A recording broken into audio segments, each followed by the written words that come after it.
Hi everybody, I'm DJ Foster and welcome to the Laker Update, where we update you on everything going on in the world of Laker athletics. On this week's episode, we'll talk about the men's basketball team's trips to Ohio, the track and field team participated in a meet here in Allendale, and the swimming and diving teams were at Wayne State. We'll also have an interview with Lisa Galasso and women's basketball head coach Janel Burgess. More on the Laker Update right after this short break. You learn something every single day at Grand Valley State University about who you are and who you can become, about where you've been and where you're going, about your goals and how to accomplish them. At the end of the day, you know what you want from life. Find it within yourself. Find it within Grand Valley State University. Welcome back to the Laker Update. The men's basketball team went to Ohio this past weekend and gained a split against the Canton teams, that's Walsh and Malone. On Thursday night, the Lakers were at Walsh, and the Lakers came away with a 75-66 loss against the Cavaliers. GVSU trailed by 16 points in the first half, but came back to take a 4-point lead in the second half. Walsh responded, came back to take the lead, and closed out the victory going 9 for 10 at the free throw line in the final minute. Chaz Rollins was terrific, career highs of 26 points and 18 rebounds. He was 12 for 22 from the field, and Rob Woodson added 23 points on 8 for 12 shooting. Rob had 0 turnovers in 33 minutes of play. The Lakers came back on Saturday and picked up an 87-74 win at Malone. GVSU led 46-20 at halftime, holding Malone to just 22% shooting in the first half.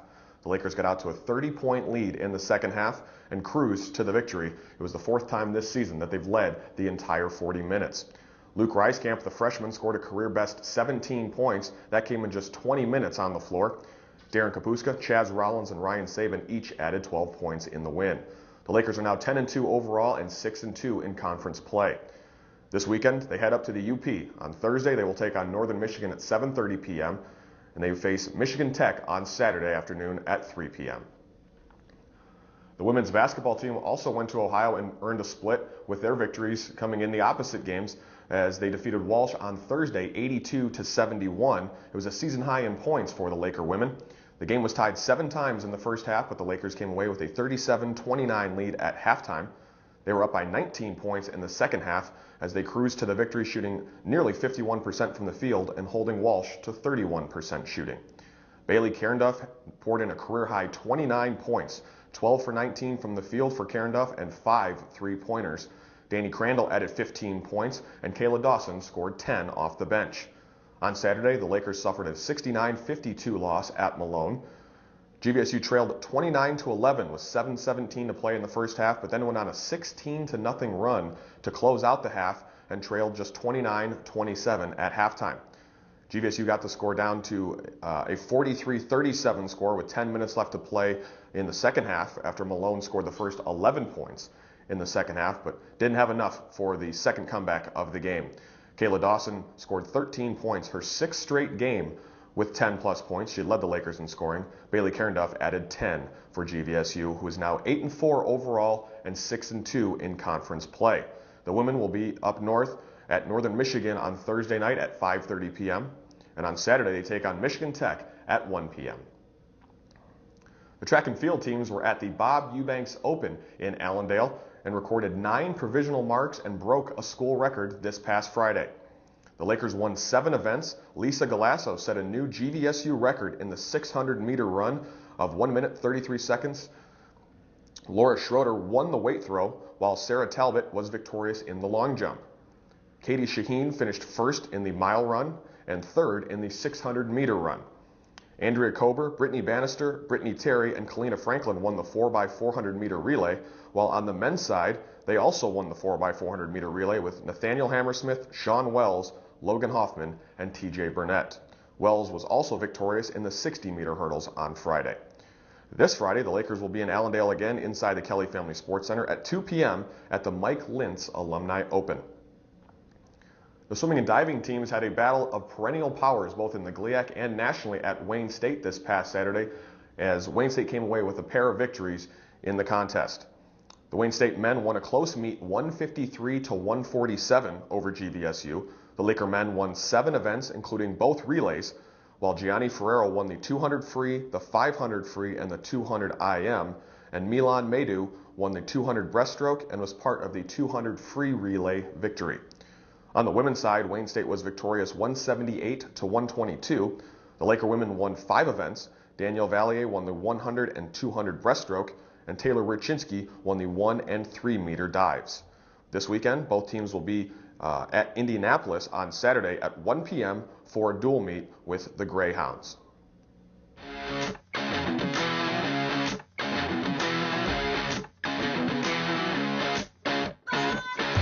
We are Lakers. This is GV Country. We have a strong tradition, built on championships. This is GV Country, where legends are made. This is GV Country, home of the Lakers. And we want you as a part of the Grand Valley family too. This is GV Country! Be a part of it! We are Grand Valley State Lakers. And we are your team. This is GV Country. This is GV Country.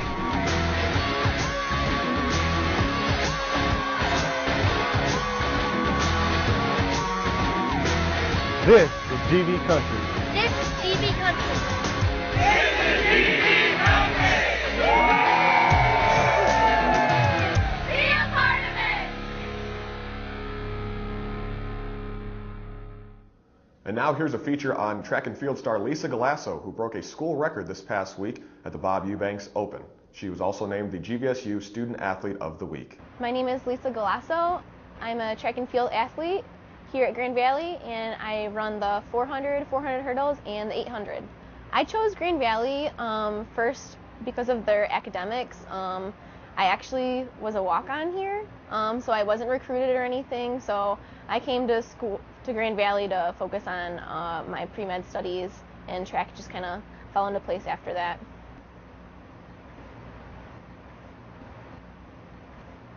My favorite part about running for Grand Valley has to be just like our team chemistry, and also our everyone's really willing to work hard, so it just makes for a great atmosphere at practice and at meets.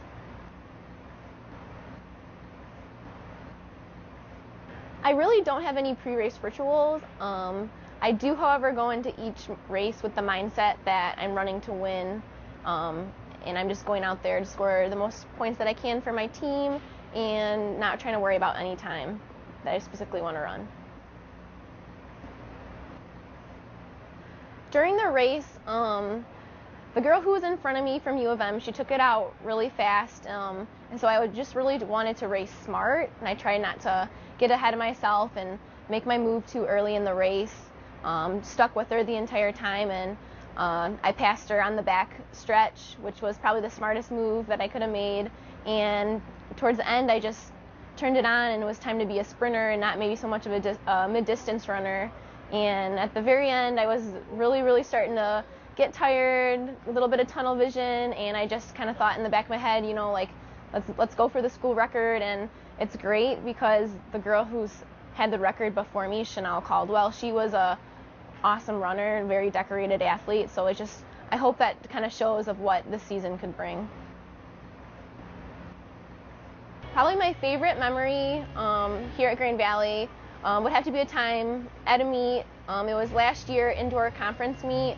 I had just ran the 800 final, and I ended up running an automatic qualifying time for the national indoor meet, and the best feeling wasn't necessarily running that qualifying time, but when I got off the track, all of my teammates ran up to me and just like hugged me, and it really made me feel like there were people there that like were supporting me. So I think that was probably one of like it's going to be a memory that's going to stay with me for a long time.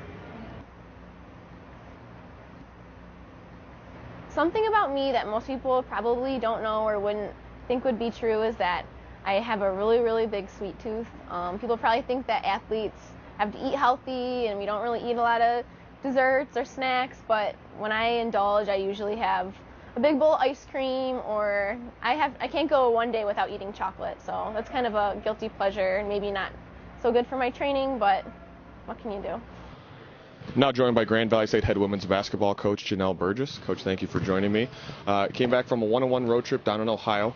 You defeated Walsh on Thursday night, 82-71. Bailey Carendorf was terrific with 29 points, and then dropped a tough game to Malone in a game you came back in the first half with a tremendous run late in the half, and then Malone was just able to kind of take over early in the second half and kind of close it out. Talk about the trip last weekend, the positives and negatives. I think positively, when you look at the Walsh game, we had to grind out a win on the road against an improved Walsh team. I think the biggest disappointment we can walk away from that game is understanding that we still gave up 71 points, having scored 82, which I think was a high for the season. Right. And our ball movement was tremendous against Walsh. We were able to find a lot of open shots and shot the ball extremely well, obviously. But we have to really, really get this youthful team to understand, no matter where the venue is that we're playing, no matter what the opponent, that defensively we have to really stay true to our principles. And we found that kind of difficult as we hit the road here for these these final 2 games in the South Division last weekend.